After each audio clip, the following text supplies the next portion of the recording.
amazing wisdom, entrepreneurs, business leaders, success, CEOs, amazing success around the world. This is the Success Nuggets Podcast.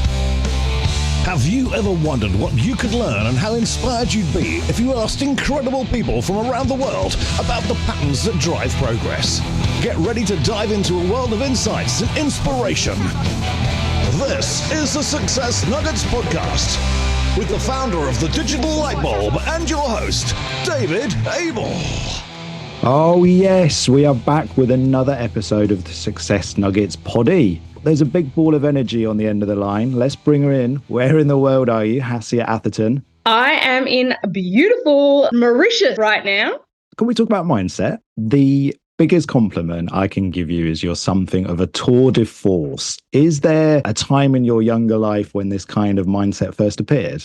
Yeah, I think one, it has a lot to do with my father. So he was a very high-level athlete. He sailed for Australia. He played high-level AFL football. Right. He did professional boxing when he was over in London, actually, at the King's College. He was studying engineering over there. Yeah. Some of my earliest memories is actually like watching Muhammad Ali, like rumble in the jungle and all of those kind of fights of Muhammad Ali and Sugar Ray and all these things. And my dad would be like quoting their quotes and everything like that. And another really early memory is I fell off my bike, as we all do as young kids. Yeah. And my dad said, "Hey, see, bunny rabbit, when the going gets tough, the tough gets going. You got to get back up and keep going." And then I was a horse rider at a young age too. So, of course, you come off them a lot as well. And Yeah. I could hear my dad from the sidelines when I'd fall off. He'd be like, "Get back on, Hazy Bunny Rabbit, keep going, don't let it beat you." Yeah, really driven. And you say your dad sailed at a high level as well, did he? Yeah, so he's done Sydney to Hobart, sailed in the America's Cup. So Yeah. he's got his green and gold jacket for representing Australia and sailing. Wow, congrats. And so did you want to go into sailing or pursue any other sports yourself? For me, the green and gold jacket was in equestrian. I wanted to get that in dressage. Definitely not a great sailor. I can get from point A to B, bumping into a few things here and there. Yeah. But for me, the green and gold jacket was in dressage. Yeah.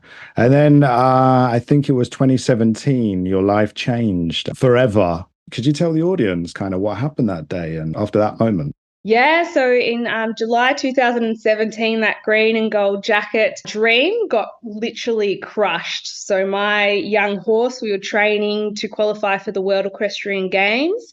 She reared up on her hind leg. She weighed about 600 kilos. I came off the horse and she continued to come over and land on top of me. So I was in a sitting position on the ground. Her back legs gave way and she literally sat down on top of me, rolled off to the right side. Adrenaline just kicked in, that mindset kicked in. I just knew I had to get out from underneath her, flip over onto my stomach and army crawl out of the way because when she stood up, she was going to trample me if I was still there. And I dragged myself a couple of meters away from her, just collapsed into the freezing cold arena sand. And I thought, I can't move or feel either of my legs. I'd thought I'd completely broken my spine.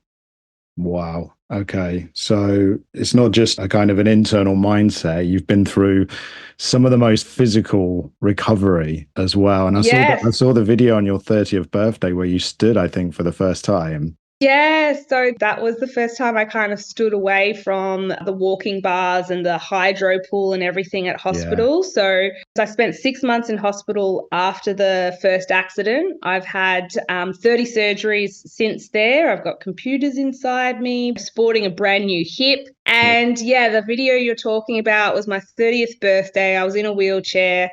Doctors were still telling me I was never going to walk again. I had to get used to living in a wheelchair. And my friends and family have been such great supporters for me around the accident and everything. So the gift I wanted to give back to my friends and family was standing on my birthday and giving them hope that I would be able to stand again. So with the support of my partner and my little sister, we pulled me up to my feet and I made a little speech and then I sat down and got into my French martini because I needed a good drink after that. Excellent.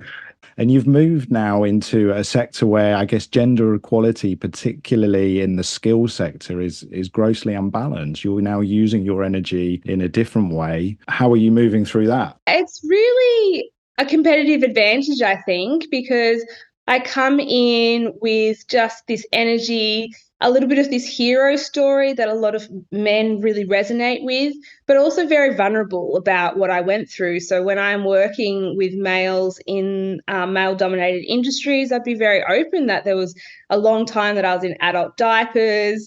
I didn't have control over my bladder, over my bowels, over everything at the age of 30, and it was horrific. So I have so much empathy for being uncomfortable. I have so much empathy for just feeling like you've got no control about what's happening in your world and your environment. And for a lot of men that I work with in that gender transition of increasing female representation in male-dominated environments, a lot of men actually feel that way, that their voice is being silenced, that they can't ask questions, they don't know what the right thing is to do, so by default they're doing the wrong thing. And there's this real lack of psychological safety for men in this journey. So I think when I can show my vulnerability, my strength, that I taught myself to walk again, I've come over such amazing adversity that it creates this safe space for men to go, well, actually, okay, well, I can be vulnerable and open up with the adversity that I'm feeling with her in this space. And I have no judgment. After you've lived in adult diapers, in a hospital for 6 months,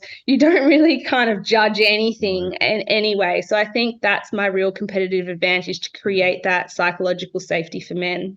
Oh, that's superb. And if any CEOs listening out there, Hacia has to be one of the CEOs of the future who is demonstrating the values, walking the walk. Sorry for that pun, Hacia.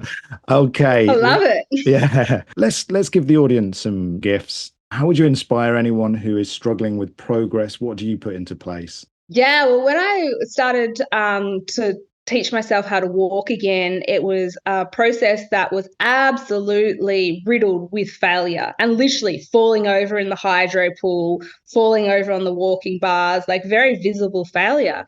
And what I really learned through that experience that I've taken over to work life and everything is we succeed through how we fail.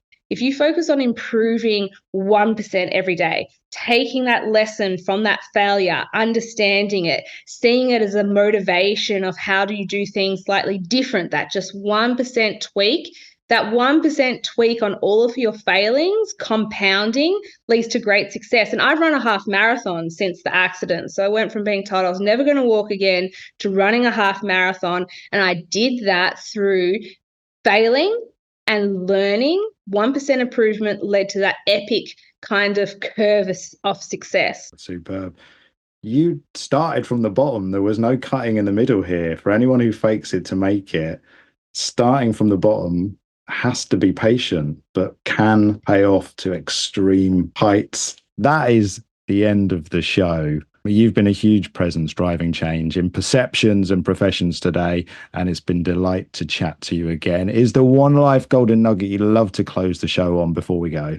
The one golden nugget that I'd love to close the show on today is really get comfortable with being uncomfortable. If we're not changing, we're going backwards. So really embrace that discomfort in your life, get comfortable with that. And when you start feeling comfortable, that's when you got to get worried. That's when you're not doing and pushing yourself and growing. Superb. Okay, audience, if you have got comfortable listening to this episode, go and get uncomfortable. Tune into another episode of the Success Nuggets. Goodbye from me and goodbye from Hacia. Bye.